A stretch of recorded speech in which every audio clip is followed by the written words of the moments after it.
श्री पंचमुखी हनुमत्कवचम्। ओम श्री पंचवदनायाञ्जनेयाय नमः। विनियोगः।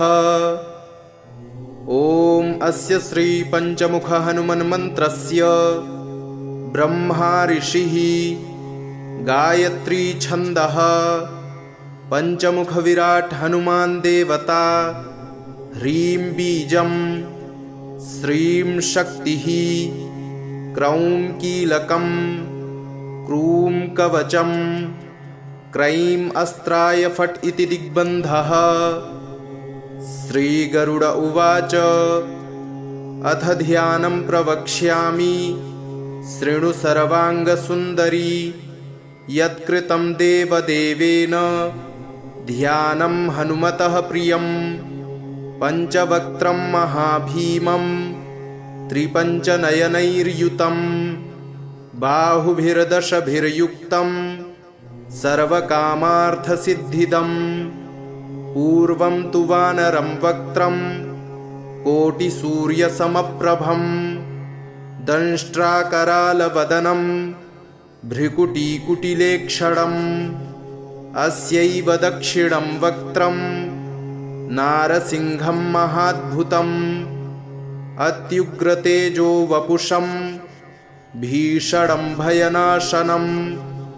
पश्चिमं गारुडं वक्त्रं वक्रतुण्डं महाबलं, सर्वनागप्रशमनं विषभूतादिकृन्तनम्। उत्तरं सौकरं वक्त्रं कृष्णं दीप्तं नभोपमं, पातालसिंहवेताल ज्वररोगादिकृन्तनम्।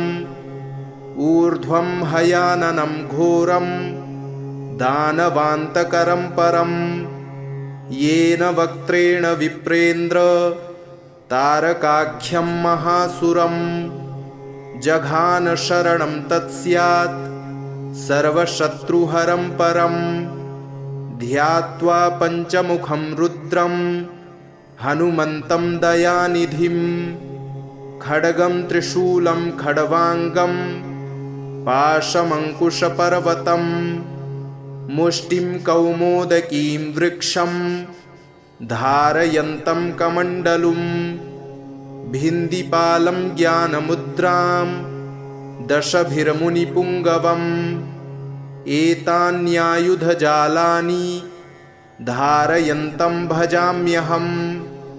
प्रेतासनोपविष्टं तं सर्वाभरणभूषितं, दिव्यमाल्याम्बरधरं दिव्यगन्धानुलेपनं। सर्वाश्चर्यमयं देवं हनुमद्विश्वतोमुखम्। पञ्चास्यमच्युतमनेकविचित्रवर्ण वक्त्रं शशाङ्कशिखरं कपिराजवर्यं। पीताम्बरादिमुकुटैरुपशोभिताङ्गं पिङ्गाक्षमद्यमनिशं मनसा स्मरामि। मर्कटेशं महोत्साहं सर्वशत्रुहरं परं, शत्रुसंहर मां रक्ष श्रीमन्नापदमुद्धर। ॐ हरिमर्कटमर्कटमन्त्रमिदं परिलिख्यति लिख्यति वामतले। यदि नश्यति नश्यति शत्रुकुलं, यदि मुञ्चति मुञ्चति वामलता। ॐ हरिमर्कटाय स्वाहा। ॐ नमो भगवते पंचवदनाय पूर्वकपिमुखाय सकलशत्रुसंहारकाय स्वाहा। ॐ नमो भगवते पंचवदनाय दक्षिणमुखाय करालवदनाय नरसिंहाय सकलभूतप्रमथनाय स्वाहा। ॐ नमो भगवते पंचवदनाय पश्चिममुखाय गरुडाननाय सकलविषहराय स्वाहा। ॐ नमो भगवते पंचवदनायोत्तरमुखायादिवराहाय सकलसम्पत्कराय स्वाहा।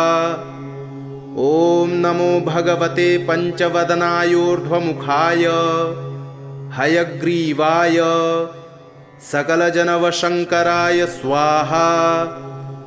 विनियोगः। ॐ अस्य श्रीपञ्चमुखहनुमन्मन्त्रस्य श्रीरामचन्द्रऋषिः अनुष्टुप्छन्दः पञ्चमुखवीरहनुमान् देवता हनुमानिति बीजं वायुपुत्र इति शक्तिः अञ्जनीसुत इति कीलकं श्रीरामदूत हनुमत्प्रसादसिद्ध्यर्थे जपे विनियोगः इति हृष्यादिकं विन्यसेत। ॐ अञ्जनीसुताय अङ्गुष्ठाभ्यां नमः। ॐ रुद्रमूर्तये तर्जनीभ्यां नमः। ॐ वायुपुत्राय मध्यमाभ्यां नमः। ॐ अग्निगर्भाय अनामिकाभ्यां नमः। ॐ रामदूताय कनिष्ठिकाभ्यां नमः। ॐ पञ्चमुखहनुमते करतलकरपृष्ठाभ्यां नमः इति करन्यासः। ॐ अञ्जनीसुताय हृदयाय नमः। ॐ रुद्रमूर्तये शिरसे स्वाहा। ॐ वायुपुत्राय शिखायै वषट्। ॐ अग्निगर्भाय कवचाय हुम्। ॐ रामदूताय नेत्रत्रयाय वौषट्। ॐ पञ्चमुखहनुमते अस्त्राय फट्। पञ्चमुखहनुमते स्वाहा इति दिग्बन्धः। अथ ध्यानम्। वन्दे वानरनारसिंहखगराट् क्रोडाश्ववक्त्रान्वितं दिव्यालङ्करणं त्रिपञ्चनयनं देदीप्यमानं रुचा हस्ताब्जैरसिखेटपुस्तकसुधा कुम्भाङ्कुशाद्रिं खड्वाङ्गं फडिभूरुहं दशभुजं सरवारिवीरापहम्। अथ मन्त्रः। ॐ श्रीरामदूतायाञ्जनेयाय वायुपुत्राय महाबलपराक्रमाय सीतादुःखनिवारणाय लङ्कादहनकारणाय महाबलप्रचण्डाय फाल्गुनसखाय कोलाहलसकलब्रह्माण्डविश्वरूपाय सप्तसमुद्रनिर्लङ्घनाय पिङ्गलनयनायामितविक्रमाय सूर्यबिम्बफलसेवनाय दुष्टनिवारणाय दुष्टिनिरालङ्कृताय सञ्जीविनी सञ्जीविताङ्गदलक्ष्मण महाकपिसैन्यप्राणदाय दशकण्ठविध्वंसनाय रामेष्टाय महाफाल्गुनसखाय सीतासहितरामवरप्रदाय षट्प्रयोगागम पञ्चमुखवीरहनुमन्मन्त्र जपे विनियोगः। ॐ हरिमर्कटमर्कटाय बं बं बं बं बं वौषट् स्वाहा। ॐ हरिमर्कटमर्कटाय फं फं फं फं फं फट् स्वाहा। ॐ हरिमर्कटमर्कटाय खें खें खें खें खें मारणाय स्वाहा। ॐ हरिमर्कटमर्कटाय लुं लुं लुं लुं लुं आकर्षित सकलसम्पत्कराय स्वाहा। ॐ हरिमर्कटमर्कटाय धं धं धं धं धं शत्रुस्तम्भनाय स्वाहा। ॐ टं टं टं टं टं कूर्ममूर्तये पञ्चमुखवीरहनुमते परयन्त्र परतन्त्रोच्चाटनाय स्वाहा। ॐ कं खं गं घं गं चं छं जं झं यं टं ठं डं ढं डं तं थं दं धं नं पं फं बं भं मं यं रं लं वं शं शं सं हं लं छं स्वाहा इति दिग्बन्धः। ॐ पूर्वकपिमुखाय पंचमुख हनुमते टं टं टं टं टं सकलशत्रुसंहरणाय स्वाहा। ॐ दक्षिणमुखाय पंचमुख हनुमते करालवदनाय नरसिंहाय ॐ ह्रां ह्रीं ह्रूं ह्रैं ह्रौं ह्रः सकलभूतप्रेतदमनाय स्वाहा।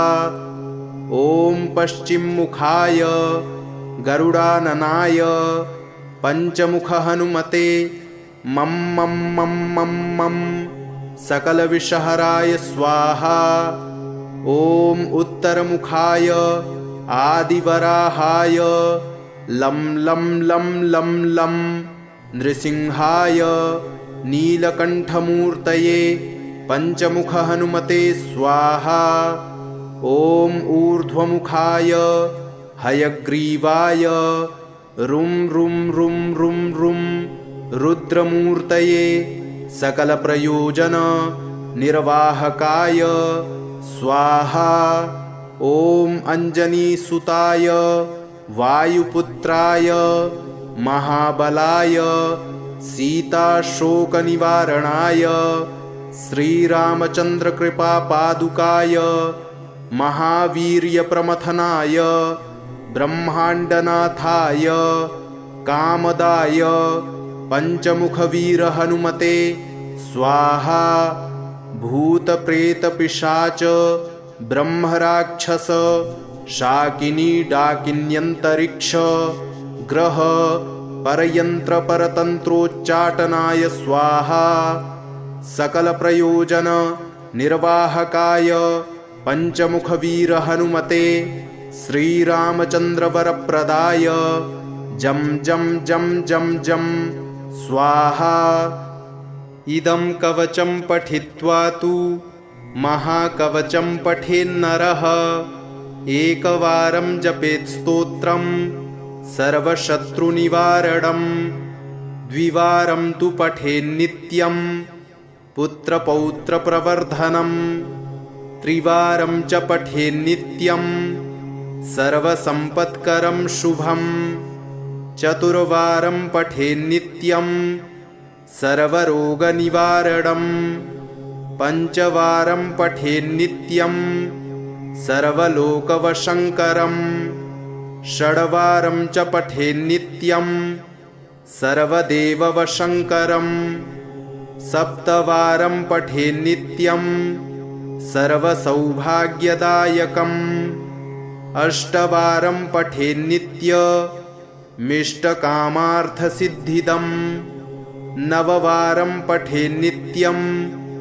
राजभोगमवाप्नुयात् दशवारं पठेन्नित्यं त्रैलोक्यज्ञानदर्शनं रुद्रावृत्तिं पठेन्नित्यं सर्वसिद्धिर्भवेद्ध्रुवम् निर्बलो रोगयुक्तश्च महाव्याध्यादिपीडितः कवचस्मरणेनैव महाबलमवाप्नुयात्।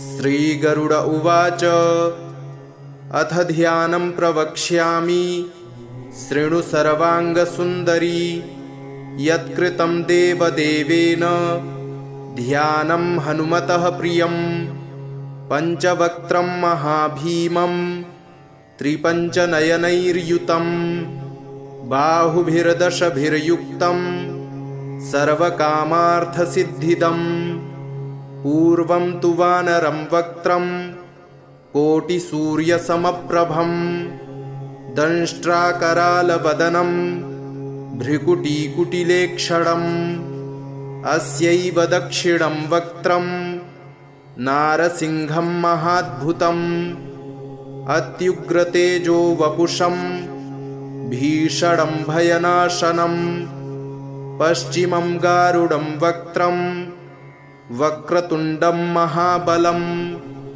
सर्वनागप्रशमनं विषभूतादिकृन्तनम् उत्तरं सौकरं वक्त्रं कृष्णं दीप्तं नभोपमम् पातालसिंहवेताल ज्वररोगादिकृन्तनम् ऊर्ध्वं हयाननं घोरं दानवान्तकरं परम् येन वक्त्रेण विप्रेन्द्र तारकाख्यं महासुरं जघान शरणं तत्स्यात् सर्वशत्रुहरं परं ध्यात्वा पञ्चमुखं रुद्रं हनुमन्तं दयानिधिं खड्गं त्रिशूलं खड्वाङ्गं पाशमङ्कुशपर्वतं मुष्टिं कौमोदकीं वृक्षं धारयन्तं कमण्डलुं भिन्दिपालं ज्ञानमुद्रां दशभिर्मुनिपुङ्गवम् एतान्यायुधजालानि धारयन्तं भजाम्यहम् प्रेतासनोपविष्टं तं सर्वाभरणभूषितं दिव्यमाल्याम्बरधरं दिव्यगन्धानुलेपनं सर्वाश्चर्यमयं देवं हनुमद्विश्वतोमुखं पञ्चास्यमच्युतमनेकविचित्रवर्ण वक्त्रं शशाङ्कशिखरं कपिराजवर्यं पीताम्बरादिमुकुटैरुपशोभिताङ्गं पिङ्गाक्षमद्यमनिशं मनसा स्मरामि मर्कटेशं महोत्साहं सर्वशत्रुहरं परं शत्रुसंहर मां रक्ष श्रीमन्नापदमुद्धर। ॐ हरिमर्कटमर्कटमन्त्रमिदं परिलिख्यति लिख्यति वामतले यदि नश्यति नश्यति शत्रुकुलं यदि मुञ्चति मुञ्चति वामलता। ॐ हरिमर्कटाय स्वाहा। ॐ नमो भगवते पंचवदनाय पूर्वकपिमुखाय सकलशत्रुसंहारकाय स्वाहा। ॐ नमो भगवते पंचवदनाय दक्षिणमुखाय करालवदनाय नरसिंहाय सकलभूतप्रमथनाय स्वाहा। ॐ नमो भगवते पंचवदनाय पश्चिममुखाय गरुडाननाय सकलविषहराय स्वाहा। ॐ नमो भगवते पंचवदनायोत्तरमुखायादिवराहाय सकलसम्पत्कराय स्वाहा। ॐ नमो भगवते पंचवदनायोर्ध्वमुखाय हयग्रीवाय सकलजनवशङ्कराय स्वाहा। विनियोगः। ॐ अस्य श्रीपञ्चमुखहनुमन्मन्त्रस्य श्रीरामचन्द्र ऋषिः अनुष्टुप्छन्दः पञ्चमुखवीरहनुमान् देवता हनुमानिति बीजं वायुपुत्र इति शक्तिः अञ्जनीसुत इति कीलकं श्रीरामदूत हनुमत्प्रसादसिद्ध्यर्थे जपे विनियोगः इति हृष्यादिकं विन्यसेत। ॐ अञ्जनीसुताय अङ्गुष्ठाभ्यां नमः। ॐ रुद्रमूर्तये तर्जनीभ्यां नमः। ॐ वायुपुत्राय मध्यमाभ्यां नमः। ॐ अग्निगर्भाय अनामिकाभ्यां नमः। ॐ रामदूताय कनिष्ठिकाभ्यां नमः। ॐ पञ्चमुखहनुमते करतलकरपृष्ठाभ्यां नमः इति करन्यासः। ॐ अञ्जनीसुताय हृदयाय नमः। ॐ रुद्रमूर्तये शिरसे स्वाहा। ॐ वायुपुत्राय शिखायै वषट्। ॐ अग्निगर्भाय कवचाय हुं। ॐ रामदूताय नेत्रत्रयाय वौषट। ॐ पंचमुख हनुमते अस्त्राय फट्। पंचमुख हनुमते स्वाहा इति दिग्बन्धः। अथ ध्यानम्। वन्दे वानरनारसिंहखगराट् क्रोडाश्ववक्त्रान्वितं दिव्यालङ्करणं त्रिपञ्चनयनं देदीप्यमानं रुचा हस्ताब्जैरसिखेटपुस्तकसुधा कुम्भाङ्कुशाद्रिं हलं खड्वाङ्गं फणिभूरुहं दशभुजं सर्वारिवीरापहम्। अथ मन्त्रः। ॐ श्रीरामदूतायाञ्जनेयाय वायुपुत्राय महाबलपराक्रमाय सीतादुःखनिवारणाय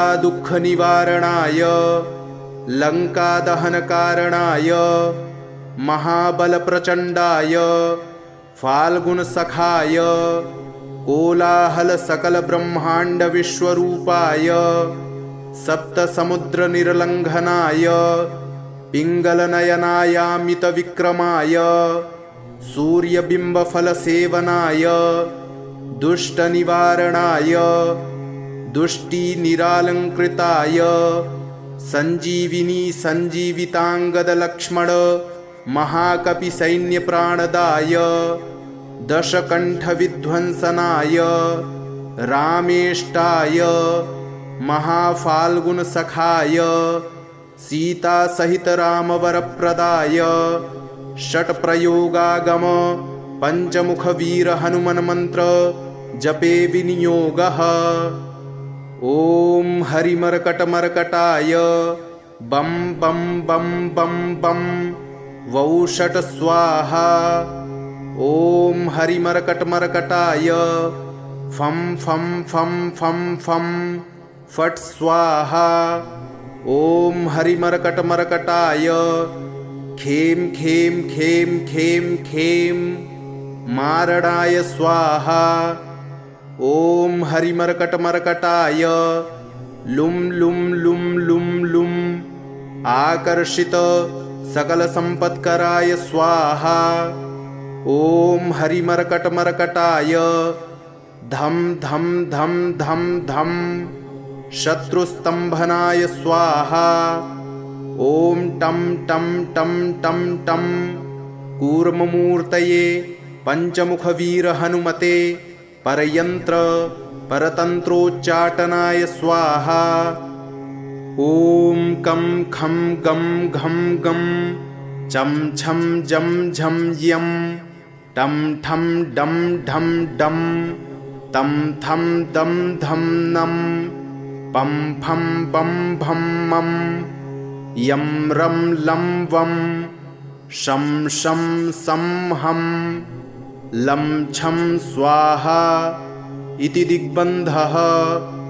ॐ पूर्वकपिमुखाय पंचमुख हनुमते टं टं टं टं टं सकलशत्रुसंहरणाय स्वाहा।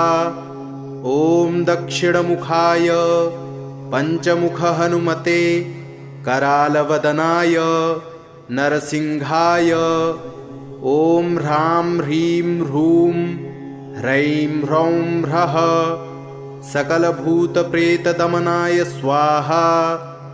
ॐ पश्चिममुखाय गरुडाननाय पंचमुख हनुमते मं मं मं मं मं सकलविषहराय स्वाहा। ॐ उत्तरमुखाय आदिवराहाय लं लं लं लं लं नृसिंहाय नीलकण्ठमूर्तये पंचमुख हनुमते स्वाहा। ॐ ऊर्ध्वमुखाय हयग्रीवाय रुं रुं रुं रुं रुं रुद्रमूर्तये सकलप्रयोजन निर्वाहकाय स्वाहा। ॐ अंजनीसुताय वायुपुत्राय महाबलाय सीताशोकनिवारणाय श्रीरामचन्द्रकृपापादुकाय महावीर्यप्रमथनाय ब्रह्माण्डनाथाय कामदाय पञ्चमुखवीरहनुमते स्वाहा। भूतप्रेतपिशाच ब्रह्मराक्षस शाकिनी डाकिन्यन्तरिक्ष ग्रह परयन्त्रपरतन्त्रोच्चाटनाय स्वाहा। सकलप्रयोजन निर्वाहकाय पञ्चमुखवीरहनुमते श्रीरामचन्द्रवरप्रदाय जं जं जं जं जं स्वाहा। इदं कवचं पठित्वा तु महाकवचं पठेन्नरः एकवारं जपेत् स्तोत्रं सर्वशत्रुनिवारणं द्विवारं तु पठेन्नित्यं पुत्रपौत्रप्रवर्धनं त्रिवारं च पठेन्नित्यं सर्वसम्पत्करं शुभं चतुर्वारं पठेन्नित्यं सर्वरोगनिवारणं पञ्चवारं पठेन्नित्यं सर्वलोकवशङ्करं षड्वारं च पठेन्नित्यं सर्वदेववशङ्करं सप्तवारं पठेन्नित्यं सर्वसौभाग्यदायकम् अष्टवारं पठेन्नित्यमिष्टकामार्थसिद्धिदम् नववारं पठेन्नित्यं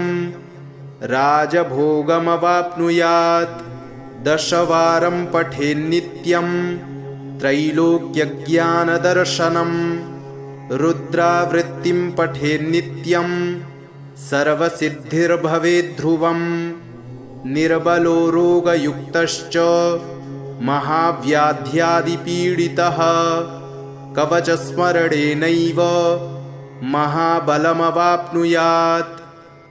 श्रीगरुड उवाच अथ ध्यानं प्रवक्ष्यामि शृणु सर्वाङ्गसुन्दरी यत्कृतं देवदेवेन ध्यानं हनुमतः प्रियं पञ्चवक्त्रं महाभीमं त्रिपञ्चनयनैर्युतं बाहुभिर्दशभिर्युक्तं सर्वकामार्थसिद्धिदम् पूर्वं तु वानरं वक्त्रं कोटिसूर्यसमप्रभं दंष्ट्राकरालवदनं भ्रिकुटीकुटिलेक्षणम् अस्यैव दक्षिणं वक्त्रं नारसिंहं महाद्भुतम् अत्युग्रतेजो वपुषं भीषणं भयनाशनम् पश्चिमं गारुडं वक्त्रं वक्रतुण्डं महाबलं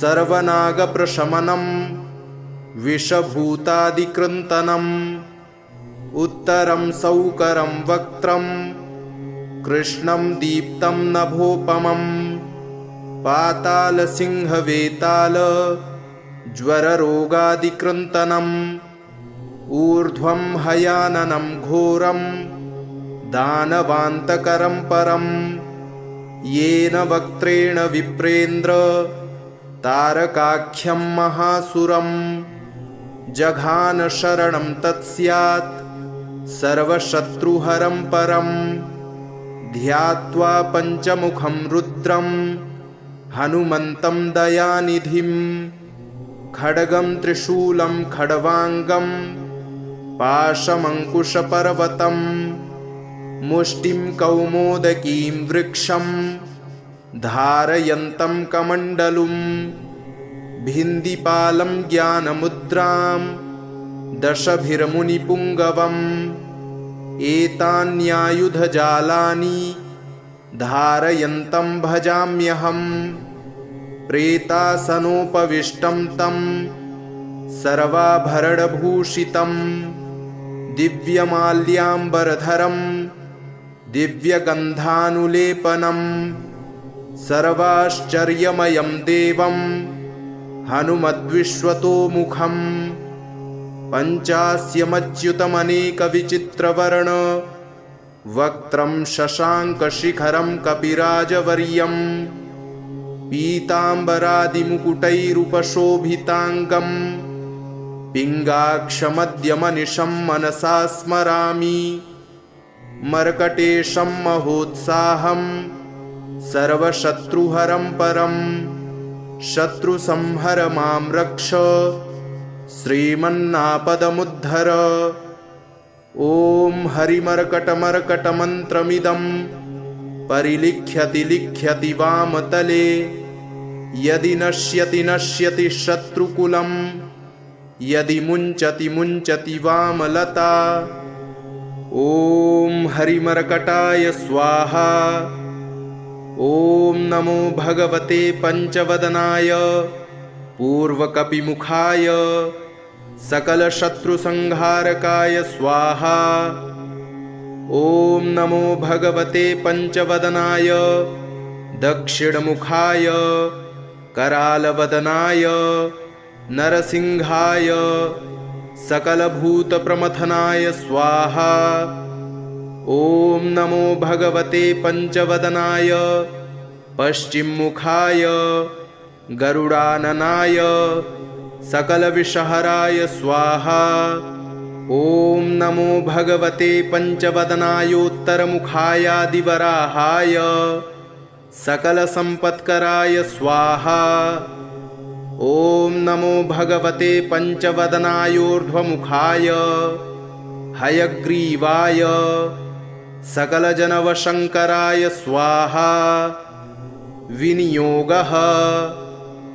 ॐ अस्य श्रीपञ्चमुख हनुमन्मन्त्रस्य श्रीरामचन्द्र ऋषिः अनुष्टुप् छन्दः पञ्चमुखवीर हनुमान् देवता हनुमानिति बीजं वायुपुत्र इति शक्तिः अंजनीसुत इति कीलकम् श्रीरामदूत हनुमत्प्रसाद सिद्ध्यर्थे जपे विनियोगः इति हृष्यादिकं विन्यसेत।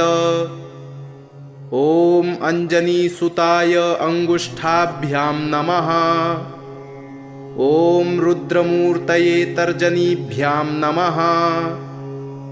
ॐ वायुपुत्राय मध्यमाभ्यां नमः। ॐ अग्निगर्भाय अनामिकाभ्यां नमः। ॐ रामदूताय कनिष्ठिकाभ्यां नमः।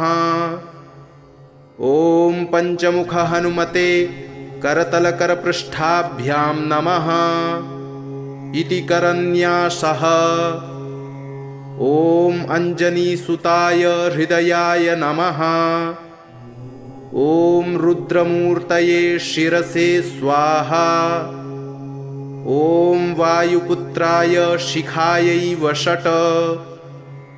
ॐ अग्निगर्भाय कवचाय हुम्। ॐ रामदूताय नेत्रत्रयाय वौषट्। ॐ पंचमुख हनुमते अस्त्राय फट्। पंचमुख हनुमते स्वाहा इति दिग्बन्धः। अथ ध्यानम्। वन्दे वानरनारसिंहखगराट् क्रोडाश्ववक्त्रान्वितं दिव्यालङ्करणं त्रिपञ्चनयनं देदीप्यमानं रुचा हस्ताब्जैरसिखेटपुस्तकसुधा कुम्भाङ्कुशाद्रिं हलं खड्वाङ्गं फणिभूरुहं दशभुजं सर्वारिवीरापहम्। अथ मन्त्रः। ॐ श्रीरामदूतायाञ्जनेयाय वायुपुत्राय महाबलपराक्रमाय सीतादुःखनिवारणाय लङ्कादहनकारणाय महाबलप्रचण्डाय फाल्गुनसखाय कोलाहलसकलब्रह्माण्डविश्वरूपाय सप्तसमुद्रनिर्लङ्घनाय पिङ्गलनयनायामितविक्रमाय सूर्यबिम्बफलसेवनाय दुष्टनिवारणाय दुष्टिनिरालङ्कृताय संजीविनी संजीवितांगद महाकपि सैन्य प्राणदाय दशकंठ विध्वंसनाय रामेष्टाय महाफाल्गुन सखाय सीता सहित रामवरप्रदाय षट प्रयोगागम पंचमुख वीर हनुमन मंत्र जपे विनियोगः। ओम हरिमर्कटमर्कटाय बम बम बम बम बम वौषट स्वाहा। ओम हरिमर्कटमर्कटाय फम फम फम फम फम फट स्वाहा। ओम हरिमर्कटमर्कटाय खेम खेम खेम खेम खेम मारणाय स्वाहा। ओम हरिमर्कटमर्कटाय लुम लुम लुम लुम लुम आकर्षित सकल संपत्कराय स्वाहा। ओम हरिमर्कटमर्कटाय धम धम धम धम धम शत्रुस्तंभनाय स्वाहा। ओम टम टम टम टम टम कूर्ममूर्तये पंचमुख वीर हनुमते परयंत्र परतंत्रोच्चाटनाय स्वाहा। ओम कम खम गम घम गम चम छम जम झम यम टम ठम डम ढम डम तम थम दम धम नम पम फम बम भम मम यम रम लं वम शं शं सं हं लं छं स्वाहा इति दिग्बन्धः। ॐ पूर्वकपिमुखाय पंचमुख हनुमते टं टं टं टं टं सकलशत्रुसंहरणाय स्वाहा। ॐ दक्षिणमुखाय पंचमुख हनुमते करालवदनाय नरसिंहाय ॐ ह्रां ह्रीं ह्रूं ह्रैं ह्रौं ह्रः सकलभूतप्रेतदमनाय स्वाहा। ॐ पश्चिममुखाय गरुडाननाय पंचमुख हनुमते मं मं मं मं मं सकलविषहराय स्वाहा। ॐ उत्तरमुखाय आदिवराहाय लं लं लं लं लं नृसिंहाय नीलकण्ठमूर्तये पंचमुख हनुमते स्वाहा। ॐ ऊर्ध्वमुखाय हयग्रीवाय रुं रुं रुं रुं रुं रुद्रमूर्तये सकलप्रयोजन निर्वाहकाय स्वाहा। ॐ अंजनीसुताय वायुपुत्राय महाबलाय सीताशोकनिवारणाय श्रीरामचन्द्रकृपापादुकाय महावीर्यप्रमथनाय ब्रह्माण्डनाथाय कामदाय पंचमुखवीरहनुमते स्वाहा। भूतप्रेतपिशाच ब्रह्मराक्षस शाकिनी डाकिन्यन्तरिक्ष ग्रह परयंत्र परतंत्रोच्चाटनाय स्वाहा। सकलप्रयोजन निर्वाहकाय पंचमुखवीर हनुमते श्रीरामचन्द्रवरप्रदाय जं जं जं जं जं स्वाहा। इदं कवचं पठित्वा तु महाकवचं पठेन्नरः एकवारं जपेत् स्तोत्रं सर्वशत्रुनिवारणं द्विवारं तु पठेन्नित्यं पुत्रपौत्रप्रवर्धनं त्रिवारं च पठेन्नित्यं सर्वसम्पत्करं शुभं चतुर्वारं पठेन्नित्यं सर्वरोगनिवारणं पंचवारं पठेन्नित्यं सर्वलोकवशङ्करं षड्वारं च पठेन्नित्यं सर्वदेववशङ्करं सप्तवारं पठेन्नित्यं सर्वसौभाग्यदायकम् अष्टवारं पठेन्नित्यमिष्टकामार्थसिद्धिदम् नववारं पठेन्नित्यं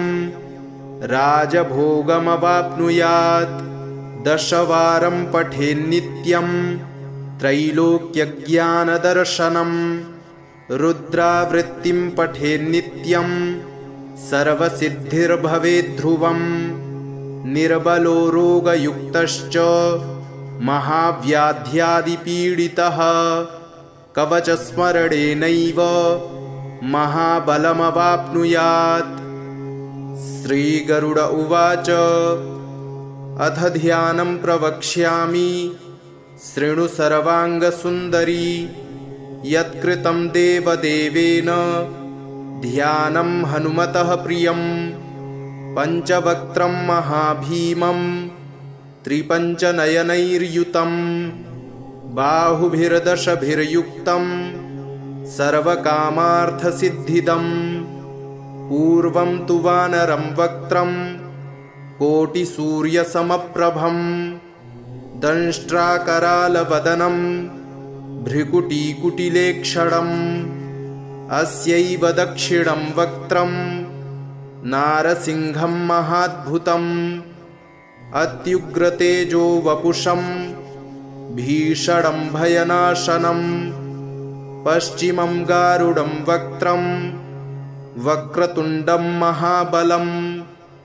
सर्वनागप्रशमनं विषभूतादिकृन्तनम् उत्तरं सौकरं वक्त्रं कृष्णं दीप्तं नभोपमं पातालसिंहवेताल ज्वररोगादिकृन्तनम् ऊर्ध्वं हयाननं घोरं दानवान्तकरं परम् येन वक्त्रेण विप्रेन्द्र तारकाख्यं महासुरं जघान शरणं तत्स्यात् सर्वशत्रुहरं परम् ध्यात्वा पञ्चमुखं रुद्रं हनुमन्तं दयानिधिं खड्गं त्रिशूलं खड्वाङ्गं पाशमङ्कुशपर्वतं मुष्टिं कौमोदकीं वृक्षं धारयन्तं कमण्डलुं भिन्दिपालं ज्ञानमुद्रां दशभिर्मुनिपुङ्गवम् एतान्यायुधजालानि धारयन्तं भजाम्यहम् प्रेतासनोपविष्टं तं सर्वाभरणभूषितं दिव्यमाल्याम्बरधरं दिव्यगन्धानुलेपनं सर्वाश्चर्यमयं देवं हनुमद्विश्वतोमुखं पञ्चास्यमच्युतमनेकविचित्रवर्ण वक्त्रं शशाङ्कशिखरं कपिराजवर्यं पीताम्बरादिमुकुटैरुपशोभिताङ्गं पिङ्गाक्षमद्यमनिशं मनसा स्मरामि मर्कटेशं महोत्साहं सर्वशत्रुहरं परं शत्रुसंहर मां रक्ष श्रीमन्नापदमुद्धर। ॐ हरिमर्कटमर्कटमन्त्रमिदं परिलिख्यति लिख्यति वामतले यदि नश्यति नश्यति शत्रुकुलं यदि मुञ्चति मुञ्चति वामलता। ॐ हरिमर्कटाय स्वाहा। ॐ नमो भगवते पञ्चवदनाय पूर्वकपिमुखाय सकलशत्रुसंहारकाय स्वाहा।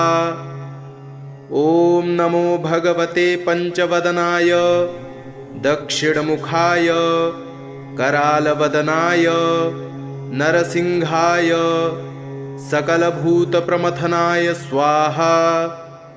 ॐ नमो भगवते पञ्चवदनाय पश्चिममुखाय गरुडाननाय सकलविषहराय स्वाहा। ॐ नमो भगवते पञ्चवदनायोत्तरमुखायादिवराहाय सकलसम्पत्कराय स्वाहा। ॐ नमो भगवते पञ्चवदनायोर्ध्वमुखाय हयग्रीवाय सकलजनवशङ्कराय स्वाहा। विनियोगः। ॐ अस्य श्रीपञ्चमुख हनुमन्मन्त्रस्य श्रीरामचन्द्र ऋषिः अनुष्टुप् छन्दः पञ्चमुखवीर हनुमान् देवता हनुमानिति बीजं वायुपुत्र इति शक्तिः अंजनीसुत इति कीलकं श्रीरामदूत हनुमत्प्रसादसिद्ध्यर्थे जपे विनियोगः इति हृष्यादिकं विन्यसेत। ॐ अंजनीसुताय अंगुष्ठाभ्यां नमः। ॐ रुद्रमूर्तये तर्जनीभ्यां नमः। ॐ वायुपुत्राय मध्यमाभ्यां नमः। ॐ अग्निगर्भाय अनामिकाभ्यां नमः। ॐ रामदूताय कनिष्ठिकाभ्यां नमः। ॐ पञ्चमुख हनुमते करतलकरपृष्ठाभ्यां नमः इति करन्यासः। ॐ अंजनीसुताय हृदयाय नमः। ॐ रुद्रमूर्तये शिरसे स्वाहा। ॐ वायुपुत्राय शिखायै वषट्। ॐ अग्निगर्भाय कवचाय हुम्। ॐ रामदूताय नेत्रत्रयाय वौषट्। ॐ पञ्चमुख हनुमते अस्त्राय फट्। पञ्चमुख हनुमते स्वाहा इति दिग्बन्धः। अथ ध्यानम्। वन्दे वानरनारसिंहखगराट् क्रोडाश्ववक्त्रान्वितं दिव्यालङ्करणं त्रिपञ्चनयनं देदीप्यमानं रुचा हस्ताब्जैरसिखेटपुस्तकसुधा कुम्भाङ्कुशाद्रिं हलं खड्वाङ्गं फणिभूरुहं दशभुजं सरवारिवीरापहम्। अथ मन्त्रः। ॐ श्रीरामदूतायाञ्जनेयाय वायुपुत्राय महाबलपराक्रमाय सीतादुःखनिवारणाय लङ्कादहनकारणाय महाबलप्रचण्डाय फाल्गुनसखाय कोलाहलसकलब्रह्माण्डविश्वरूपाय सप्तसमुद्रनिर्लङ्घनाय पिङ्गलनयनायामितविक्रमाय सूर्यबिम्बफलसेवनाय दुष्टनिवारणाय दुष्टिनिरालङ्कृताय सञ्जीविनी सञ्जीविताङ्गदलक्ष्मण महाकपिसैन्यप्राणदाय दशकण्ठविध्वंसनाय रामेष्टाय महाफाल्गुनसखाय सीतासहित रामवरप्रदाय षट्प्रयोगागम पञ्चमुखवीर हनुमन्मन्त्र जपे विनियोगः। ॐ हरिमर्कटमर्कटाय बं बं बं बं बं वौषट् स्वाहा। ॐ हरिमर्कटमर्कटाय फं फं फं फं फं फट् स्वाहा। ॐ हरिमर्कटमर्कटाय खें खें खें खें खें मारणाय स्वाहा। ॐ हरिमर्कटमर्कटाय लुं लुं लुं लुं लुं आकर्षित सकलसम्पत्कराय स्वाहा। ॐ हरिमर्कटमर्कटाय धं धं धं धं धं शत्रुस्तम्भनाय स्वाहा। ॐ टं टं टं टं टं कूर्ममूर्तये पञ्चमुखवीर हनुमते परयन्त्र परतन्त्रोच्चाटनाय स्वाहा। ॐ कं खं गं घं गं चं छं जं झं यं टं ठं डं ढं डं तं थं दं धं नं पं फं बं भं मं यं रं लं वं शं शं सं हं लं छं स्वाहा इति दिग्बन्धः। ॐ पूर्वकपिमुखाय पञ्चमुख हनुमते टं टं टं टं टं सकलशत्रुसंहरणाय स्वाहा। ॐ दक्षिणमुखाय पञ्चमुख हनुमते करालवदनाय नरसिंहाय ॐ ह्रां ह्रीं ह्रूं ह्रैं ह्रौं ह्रः सकलभूतप्रेतदमनाय स्वाहा। ॐ पश्चिममुखाय गरुडाननाय पञ्चमुख हनुमते मं मं मं मं मं सकलविषहराय स्वाहा। ॐ उत्तरमुखाय आदिवराहाय लं लं लं लं लं नृसिंहाय नीलकण्ठमूर्तये पञ्चमुख हनुमते स्वाहा। ॐ ऊर्ध्वमुखाय हयग्रीवाय रुं रुं रुं रुं रुं रुद्रमूर्तये सकलप्रयोजन निर्वाहकाय स्वाहा। ॐ अञ्जनीसुताय वायुपुत्राय महाबलाय सीताशोकनिवारणाय श्रीरामचन्द्रकृपापादुकाय महावीर्यप्रमथनाय ब्रह्माण्डनाथाय कामदाय पञ्चमुखवीरहनुमते स्वाहा। भूतप्रेतपिशाच ब्रह्मराक्षस शाकिनी डाकिन्यन्तरिक्ष ग्रह परयन्त्रपरतन्त्रोच्चाटनाय स्वाहा। सकलप्रयोजन निर्वाहकाय पञ्चमुखवीरहनुमते श्रीरामचन्द्रवरप्रदाय जं जं जं जं जं स्वाहा।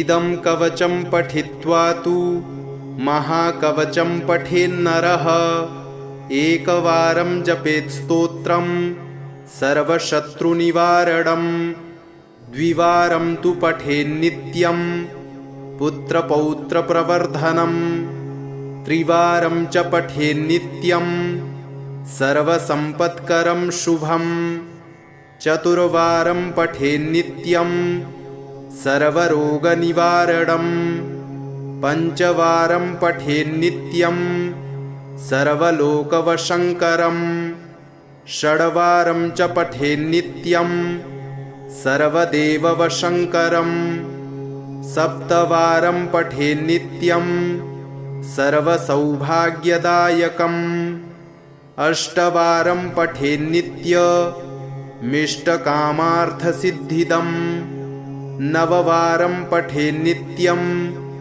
राजभोगमवाप्नुयात् दशवारं पठेन्नित्यं त्रैलोक्यज्ञानदर्शनं रुद्रावृत्तिं पठेन्नित्यं सर्वसिद्धिर्भवेद्ध्रुवं निर्बलो रोगयुक्तश्च महाव्याध्यादिपीडितः कवचस्मरणेनैव महाबलमवाप्नुयात्। श्रीगरुड उवाच अथ ध्यानं प्रवक्ष्यामि शृणु सर्वाङ्गसुन्दरी यत्कृतं देवदेवेन ध्यानं हनुमतः प्रियं पञ्चवक्त्रं महाभीमं त्रिपञ्चनयनैर्युतं बाहुभिर्दशभिर्युक्तं सर्वकामार्थसिद्धिदम् पूर्वं तु वानरं वक्त्रं कोटिसूर्यसमप्रभं दंष्ट्राकरालवदनं भ्रिकुटीकुटिलेक्षणम् अस्यैव दक्षिणं वक्त्रं नारसिंहं महाद्भुतम् अत्युग्रतेजो वपुषं भीषणं भयनाशनं पश्चिमं गारुडं वक्त्रं वक्रतुण्डं महाबलं सर्वनागप्रशमनं विषभूतादिकृन्तनम् उत्तरं सौकरं वक्त्रं कृष्णं दीप्तं नभोपमं पातालसिंहवेताल ज्वररोगादिकृन्तनम् ऊर्ध्वं हयाननं घोरं दानवान्तकरं परं येन वक्त्रेण विप्रेन्द्र तारकाख्यं महासुरं जघान शरणं तत्स्यात् सर्वशत्रुहरं परं ध्यात्वा पञ्चमुखं रुद्रं हनुमन्तं दयानिधिं खड्गं त्रिशूलं खड्वाङ्गं पाशमङ्कुशपर्वतं मुष्टिं कौमोदकीं वृक्षं धारयन्तं कमण्डलुं भिन्दिपालं ज्ञानमुद्रां दशभिर्मुनिपुङ्गवम् एतान्यायुधजालानि धारयन्तं भजाम्यहं प्रेतासनोपविष्टं तं सर्वाभरणभूषितं दिव्यमाल्याम्बरधरं दिव्यगन्धानुलेपनं सर्वाश्चर्यमयं देवं हनुमद्विश्वतोमुखं पञ्चास्यमच्युतमनेकविचित्रवर्ण वक्त्रं शशाङ्कशिखरं कपिराजवर्यं पीताम्बरादिमुकुटैरुपशोभिताङ्गं पिङ्गाक्षमद्यमनिशं मनसा स्मरामि मर्कटेशं महोत्साहं सर्वशत्रुहरं परं शत्रुसंहर मां रक्ष श्रीमन्नापदमुद्धर। ॐ हरिमर्कटमर्कटमन्त्रमिदं परिलिख्यति लिख्यति वामतले यदि नश्यति नश्यति शत्रुकुलं यदि मुञ्चति मुञ्चति वामलता। ॐ हरिमर्कटाय स्वाहा। ॐ नमो भगवते पञ्चवदनाय पूर्वकपिमुखाय सकलशत्रुसंहारकाय स्वाहा। ॐ नमो भगवते पञ्चवदनाय दक्षिणमुखाय करालवदनाय नरसिंहाय सकलभूतप्रमथनाय स्वाहा। ॐ नमो भगवते पञ्चवदनाय पश्चिममुखाय गरुडाननाय सकलविषहराय स्वाहा। ॐ नमो भगवते पञ्चवदनायोत्तरमुखायादिवराहाय सकलसम्पत्कराय स्वाहा। ॐ नमो भगवते पञ्चवदनायोर्ध्वमुखाय हयग्रीवाय सकलजनवशङ्कराय स्वाहा। विनियोगः। ॐ अस्य श्रीपञ्चमुखहनुमन्मन्त्रस्य श्रीरामचन्द्रऋषिः अनुष्टुप्छन्दः पञ्चमुखवीरहनुमान् देवता हनुमानिति बीजं वायुपुत्र इति शक्तिः अञ्जनीसुत इति कीलकं श्रीरामदूत हनुमत्प्रसादसिद्ध्यर्थे जपे विनियोगः इति हृष्यादिकं विन्यसेत। ॐ अञ्जनीसुताय अङ्गुष्ठाभ्यां नमः। ॐ रुद्रमूर्तये तर्जनीभ्यां नमः। ॐ वायुपुत्राय मध्यमाभ्यां नमः। ॐ अग्निगर्भाय अनामिकाभ्यां नमः। ॐ रामदूताय कनिष्ठिकाभ्यां नमः। ॐ पञ्चमुखहनुमते करतलकरपृष्ठाभ्यां नमः इति करन्यासः। ॐ अञ्जनीसुताय हृदयाय नमः। ॐ रुद्रमूर्तये शिरसे स्वाहा। ॐ वायुपुत्राय शिखायै वषट्। ॐ अग्निगर्भाय कवचाय हुं। ॐ रामदूताय नेत्रत्रयाय वौषट। ॐ पंचमुख हनुमते अस्त्राय फट्। पंचमुख हनुमते स्वाहा इति दिग्बन्धः। अथ ध्यानम्। वन्दे वानरनारसिंहखगराट् क्रोडाश्ववक्त्रान्वितं दिव्यालङ्करणं त्रिपञ्चनयनं देदीप्यमानं रुचा हस्ताब्जैरसिखेटपुस्तकसुधा कुम्भाङ्कुशाद्रिं हलं खड्वाङ्गं फडिभूरुहं दशभुजं सरवारिवीरापहम्। अथ मन्त्रः। ॐ श्रीरामदूतायाञ्जनेयाय वायुपुत्राय महाबलपराक्रमाय सीतादुःखनिवारणाय लङ्कादहनकारणाय महाबलप्रचण्डाय फाल्गुनसखाय कोलाहलसकलब्रह्माण्डविश्वरूपाय सप्तसमुद्रनिर्लङ्घनाय पिङ्गलनयनायामितविक्रमाय सूर्यबिम्बफलसेवनाय दुष्टनिवारणाय दुष्टिनिरालङ्कृताय सञ्जीविनी सञ्जीविताङ्गदलक्ष्मण महाकपिसैन्यप्राणदाय दशकण्ठविध्वंसनाय रामेष्टाय महाफाल्गुनसखाय सीतासहित रामवरप्रदाय षट्प्रयोगागम पंचमुखवीरहनुमन्मन्त्र जपे विनियोगः। ॐ हरिमर्कटमर्कटाय बं बं बं बं बं वौषट स्वाहा। ॐ हरिमर्कटमर्कटाय फं फं फं फं फं फट् स्वाहा। ॐ हरिमर्कटमर्कटाय खें खें खें खें खें मारणाय स्वाहा।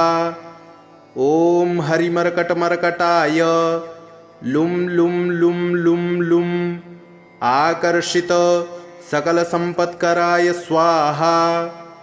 ॐ हरिमर्कटमर्कटाय धं धं धं धं धं शत्रुस्तम्भनाय स्वाहा। ॐ टं टं टं टं टं कूर्ममूर्तये पंचमुखवीरहनुमते परयन्त्र परतन्त्रोच्चाटनाय स्वाहा। ॐ कं खं गं घं गं चं छं जं झं यं टं ठं डं ढं डं तं थं दं धं नं पं फं बं भं मं यं रं लं वं शं शं सं हं लं छं स्वाहा इति दिग्बन्धः।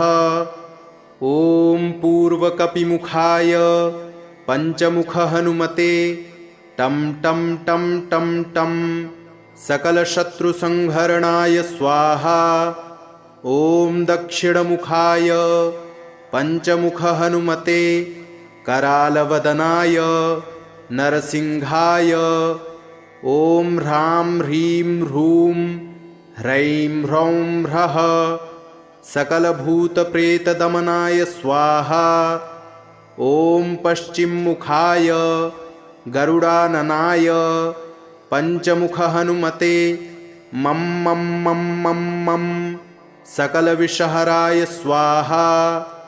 ॐ उत्तरमुखाय आदिवराहाय लं लं लं लं लं नृसिंहाय नीलकण्ठमूर्तये पंचमुखहनुमते स्वाहा। ॐ ऊर्ध्वमुखाय हयग्रीवाय रुं रुं रुं रुं रुं रुद्रमूर्तये सकलप्रयोजन निर्वाहकाय स्वाहा। ॐ अंजनीसुताय वायुपुत्राय महाबलाय सीताशोकनिवारणाय श्रीरामचन्द्रकृपापादुकाय महावीर्यप्रमथनाय ब्रह्माण्डनाथाय कामदाय पञ्चमुखवीरहनुमते स्वाहा। भूतप्रेतपिशाच ब्रह्मराक्षस शाकिनी डाकिन्यन्तरिक्ष ग्रह परयन्त्रपरतन्त्रोच्चाटनाय स्वाहा। सकलप्रयोजन निर्वाहकाय पञ्चमुखवीरहनुमते श्रीरामचन्द्रवरप्रदाय जं जं जं जं जं स्वाहा।